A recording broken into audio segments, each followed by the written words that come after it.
guys, so welcome to my vlog. Today is going to be the vlog that I made for my trip from Birmingham to Bristol and Bath.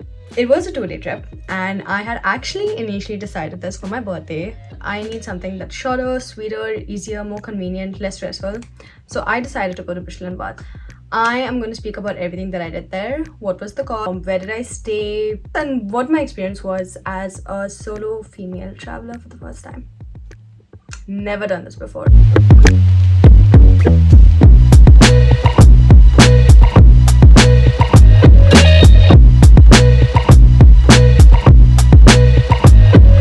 So what did I use to book my tickets and so on? So I used Trainline, which is obviously the most common thing to be using here in the UK.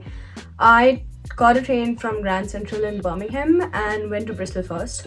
And from Bristol, I then went to Bath the next day. So I stayed for a day in Bristol, for a night in Bristol, and then I was just there in Bath for like up to like I think 5:36, and then I left from them. Also mapped out how far is everything from where I live and how long would it take if I had to go from point A to point B to point C to point D. So I did that as well. Yeah, Bristol was honestly so much more vibrant than Birmingham. In Birmingham, everyone's just wearing grey, black, grey and black, grey and black. And then they're just basically wearing sweatpants for everything.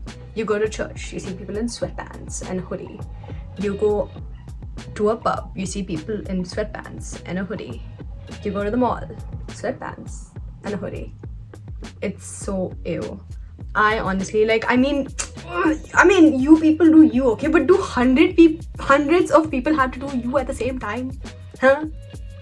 Can we wear some color? So Birmingham has no color. So either ways, not to digress, the usual that happens. But Bristol seemed to be a lot more colorful. It was a lot more vibrant. There were a lot more people walking in the streets in their dresses and like their colorful clothing and everything. So Bristol had like a really nice vibe. I stayed at Clifton Village. It was an Airbnb. I had never stayed in an Airbnb before. I was terrified for my life. I was terrified for my life. So I went in with all the confidence, and then at 10 o'clock at night when I'm ready to sleep, I was just like, there was no lock on my door. There was no lock. How do you not have lock? I know like this is your house, but if you're renting it out, please have a lock. It's not just about privacy. It's also about privacy, but it's also about like just anyone could, I don't know. It's just have a damn lock. Before going to bed, I was literally on my bed thinking of an escape plan, and I was getting so anxious. I was just like, what if someone walks in? Should I keep my suitcase there? I was like, does the window open in case I had to push the person down and jump out of the window? Like, is there something down? Then I go and check outside the window, like, okay, the window opens, but will I fit? I will not fit through this damn window. So I was just losing my mind for like an hour, and then I was like, you know what, if something had to happen, it'll happen. Now like I'm just overthinking everything I can. So I was like, don't overthink, just go to sleep. I fell asleep pretty immediately after that. After 1 hour of overthinking, I think my brain got tired, so I was just like, whatever. Clifton Village is known to be the posher area, so it's a lot more safer. There are a lot more coffee shops. It's not in the main city. Cities tend to be a little more like if I had to stay there for 2-3 days, I think Clifton is where I'd stay, because just of the area around, and a lot of restaurants and a lot of cafes are pretty accessible. So I think Clifton was a really good idea. If you have watched my previous video, you know I wanted to go to Mercy. It's 3 Mercies, but I'm so done saying it and I'm so done listening to it. Like while I was making my video, I was just like, just shut up.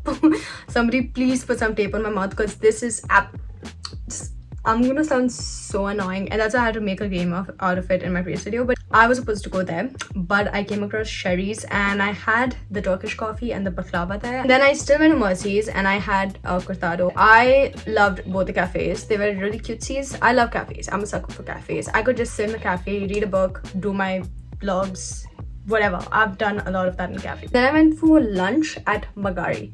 It is a place for 13 people only.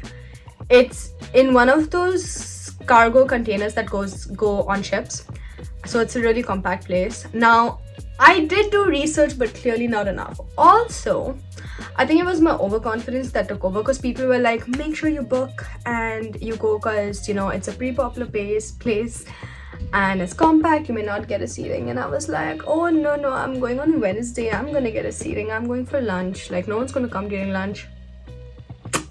Yeah, it was packed. Also, I went there at 1 and I did not get a seating. So basically you can just go online and book a slot on when you want to go, and then if you are not there within 10 minutes they cancel that slot. I had the burrito. Oh no, I had the burrata. Sorry, not a burrito. It's an Italian place and they make their pastas fresh.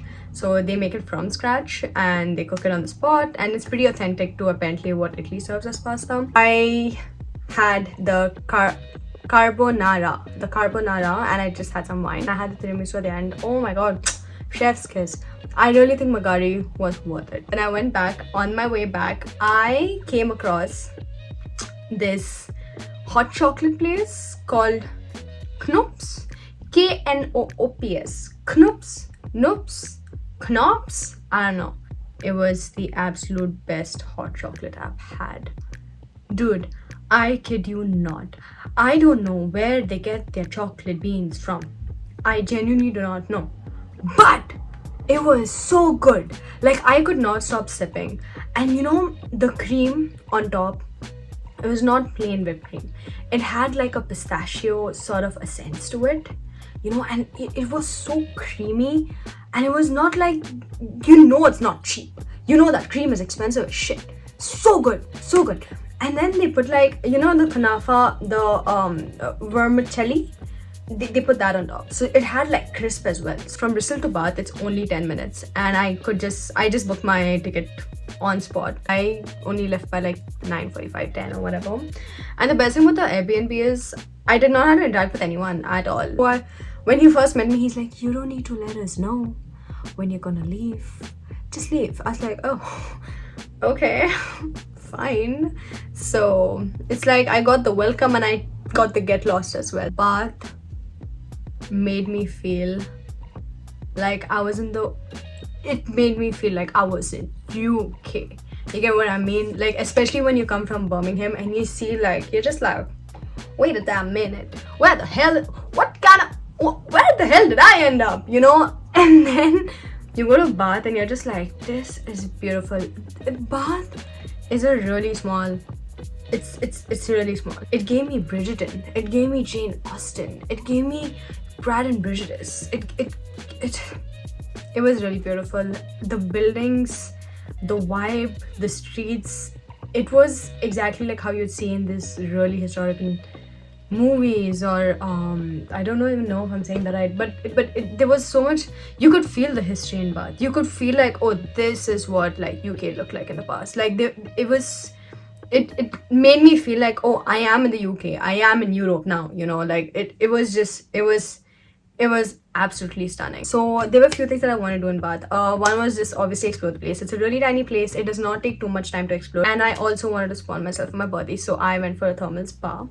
Now, just to give you some dates, for my thermal spa, which is basically I can spend 3 hours in there, which included a 50 minutes massage, and also like they basically had different pools.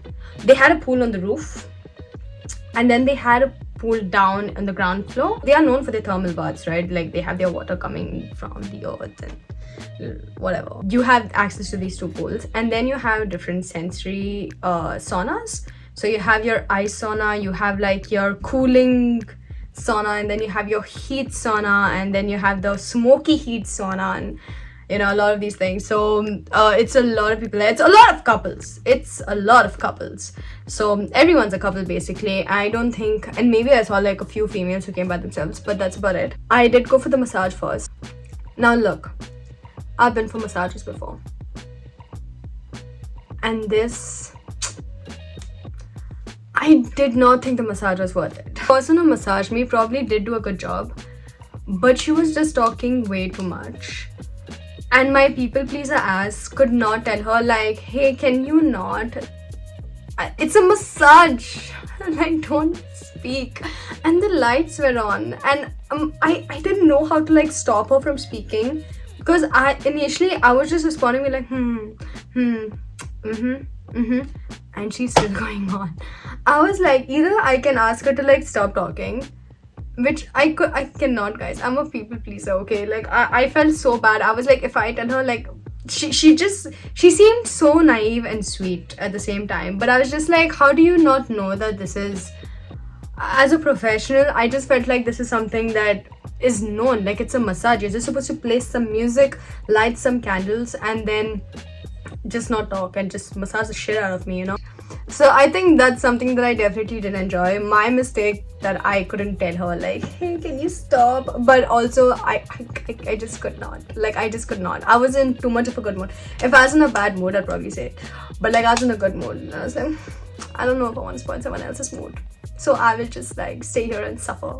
It's basically, they give you like this pouch where you put your phone in, and only when you exit you can like open your phone, so you're not allowed any cameras inside. I really think if you want to go just for like a nice pool session and you just want like a chill day, I think this is it without the massage. If you're gonna get a massage, don't be me.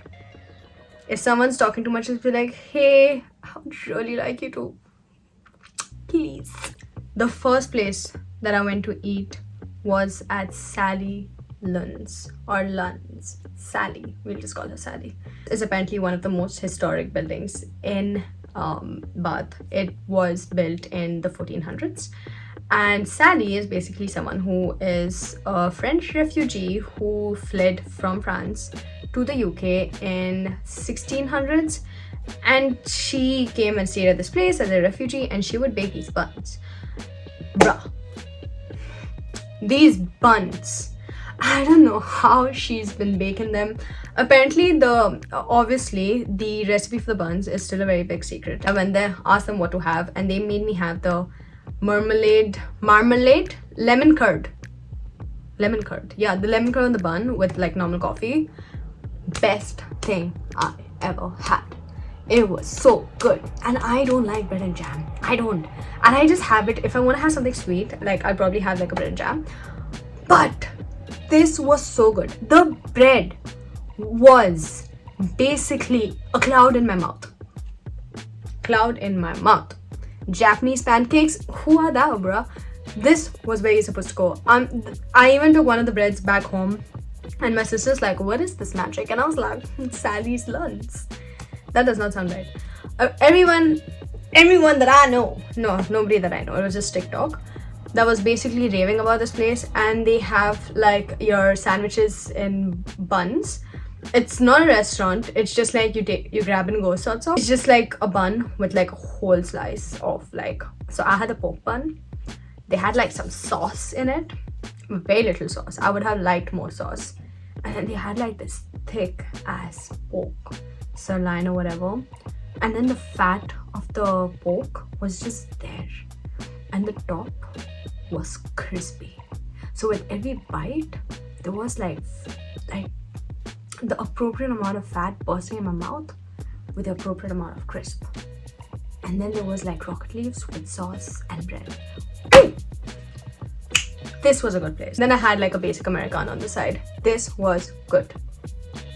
Worth it. I did really like it. It was quick service as well. So and there were a lot of people. There was a queue up till the outside. So you can say that the place is good. Bristol, I completely forgot to look at Banksy's art. When I was on the bus, I did see one art image, but I was too slow to like take my camera and be like, oh yeah. No, it didn't happen. The bus was lazy. I don't think I really missed anything in Bristol. Whatever I did want to visit, whatever I made a list of, I did visit, so that was okay. Bath, though, I do not regret going late, but I also feel like it's something that I can visit again. I would love to see Priory Bridge. I'm going to write the right words here, guys, because my pronunciations are going to be the end of me and the end of my vlog. I also did not get to see Jane Center. There is a museum there which was closed. I did not go to the Royal Crescent. So if there were a few things that I would do differently, I probably would stay a night in Bath, because when I stayed a night in Bristol, I felt like I had my own little room, and I felt like I belonged in Bristol. I kind of felt like I was going to my own house in a way. Still new concept to me. Yeah, I didn't even check places in Bath. That's probably something I would have done. Although you don't really need to do that for Bath. For me, I just think I like the idea of having a silent night in a new place. I don't know. I don't know if that's a thing, but that does sound nice, right? To like have a silent night in a room that feels like your own in like a new place. I think that's cool. I would definitely bring snacks and meal preps or something. I didn't carry any food with me. I didn't even carry water. I just went. I was just like, yes, live, laugh, love, let's go. You know, I booked my tickets, that's enough. So carry some snack, guys, don't be me. When it comes to like, so in Bristol, I did go around a lot by bus, but Bristol did have like at least 20-minute gap between each bus. So I definitely didn't check the time, and I had to basically wait out for like 20 minutes sometimes because I was not checking the bus distance. And also book restaurants before. I wouldn't say I wasted, but I did not use my time appropriately just because I didn't check like, oh, they closed during lunch, oh, I should have like done that reservation. I just thought, of course I'll get a reservation. Confidence. But what is that confidence for? Nothing. I had no reservation. I had to wait. And I couldn't go to Milk Bun because of it. So I would say like check all your reservations, check what exactly you need to do in terms of that, and get that done so that you're not like really headless chicken in a new place, you know? So this is what I spent. Train from Birmingham was $21.69. Ding. Anyways, so embarrassing, sorry. And then accommodation was $51.35. Any local transportation, I spent $27.39. For food and drinks, I spent $105.24. The thermal spa, I spent $145 plus £2 for like slippers there. And then other activities, which was basically getting books and like these nitty-gritty stuff, or you know, whatever, like a little bit extra, was around $25.90. So the total came up to £379.07, which was well within budget. Which I thought, I was like, I have clearly not spent enough, to be honest. And I'm not someone who buys souvenirs because I just feel like they're just such a waste. Like, I'm never gonna look back at them and be like, oh my god, that one day in Bath. No, I'll look at this vlog and I'll be happy. Yeah, that was what the total cost was. This was the first time that I was traveling alone, and I was not scared except at night. My god, that Airbnb was just like, I was sharing it. Apart from that, I did always share my location with my friend. So I was like, if anything happens to me, this is where I was. Find me. And, you know, I did carry like a power bank just to make sure my phone's never running out. Yeah, as such, I didn't carry any pepper spray. Is illegal in the UK anyways. If anything happened to me, I would just have to fight it out. Which I don't know how I'd do because I'm not a very strong person. This was my first solo trip. And before this, I genuinely thought solo trips were really overrated. And I just felt I spend so much of my time alone anyways. Why would I want to travel alone? Like, if I travel, I want to experience with someone that I love or whose company I love, or you know, it's just such a beautiful experience. I never had the courage to do a solo trip, and I always thought like, no, I want to travel with my friends. But at this point where I don't really have a lot of friends who are close by or who I could like plan trips with, and I was like, I have to do this solo. Like, when you're traveling with people, you can make a whole plan beforehand, and you know, you're all going accordingly to what the plan is. Or sometimes you kind of have to like decide, oh, should we go here now or should we go here then? Or you know, you kind of have to plan your time with the idea of compromising maybe sometimes what you may or may not want to do, and same for the other person as well. So it's both of you like sort of finding balance on how you want to experience this trip. But when I did this by myself, I didn't have to think about anything else or anyone else but me. So where I wanted to go, how I wanted to go, when I wanted to go was all up to me. And I felt like having that freedom of decision and having that freedom of choice just for myself was actually really nice. Because I feel like when it comes to certain things, especially when there are people involved, I'm quite a people pleaser. So for me, even if my plans are like a bit ditched, I'll be like, yeah, it's fine, it's okay, we'll just do what you want. Or you know, I'm just like unnecessary like that.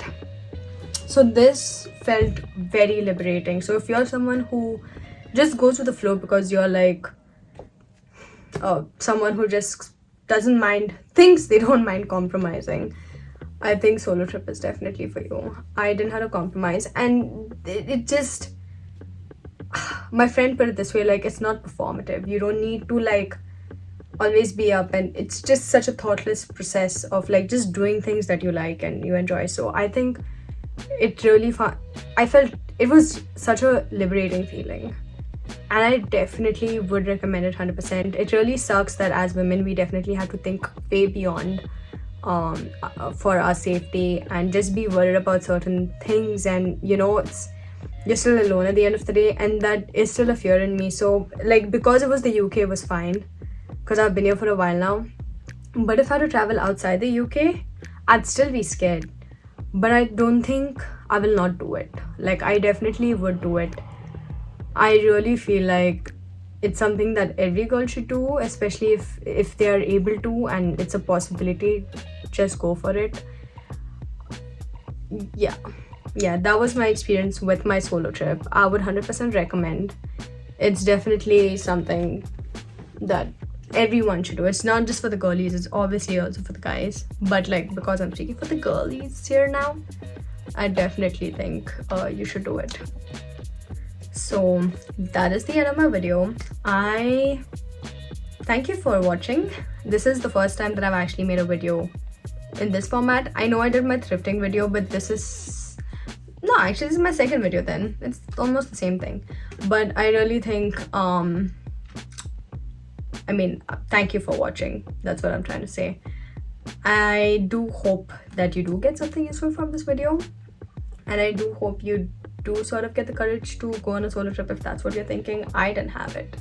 I have no regrets going on this trip. I would definitely do a lot more solo trips in the future. And if you have any recommendations or places that you think I should see in the UK, put it down in the comments. Thank you very much. I do hope you enjoyed this. So if you liked it, like, comment, subscribe, share with your friends. I think that'd be really nice if you did that. And yeah, thank you so much for watching. Bye. Oh my god, I'm gonna crash out soon. What was the point of that? What else did I do? Oh my god, what am I supposed to talk about now? Not and then, that sounds so bad. I'm not good at this, guys. Okay, I got it. I'm not a professional at this. I don't know how.